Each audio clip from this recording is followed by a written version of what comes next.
قلنا امبارح ان محدش بيقعد على كل الكراسي، واتفقت معاكم ووعدتكم ان احنا هنتعلم ازاي نختار الكرسي المناسب للمرحلة اللي احنا فيها. لكن في حاجة مهمة جدا لازم نفهمها، ان مش كل كرسي مرهق يبقى غلط، ومش اي حاجة تتعبنا لازم نسيبها.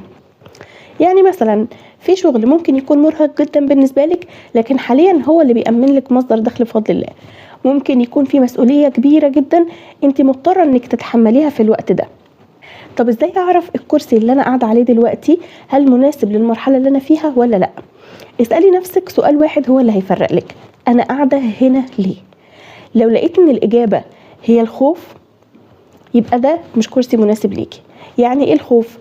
خايفة ان انا اختار حاجة على حساب حاجة، خايفة ان انا يفوتني حاجة، محتاجة ان انا اثبت لنفسي او لغيري ان انا بنجز، وكوني اتخلى عن الكرسي ده هيأثر في انتاجيتي، هيأثر في كمية الانجاز اللي بنجزه. هنا يبقى الكرسي ده مش مناسب. طب لو لقيت ان الاجابة ان انا محتاجة الكرسي ده، او لان في اولوية دلوقتي، يبقى انا مضطرة ان انا اكمل فيه حتى لو انا مش مرتاحة. مش في انك تقومي بسرعة، الوعي في انك تعرفي امتى بالظبط تقومي. تابعوني بكرة نكمل ان شاء الله.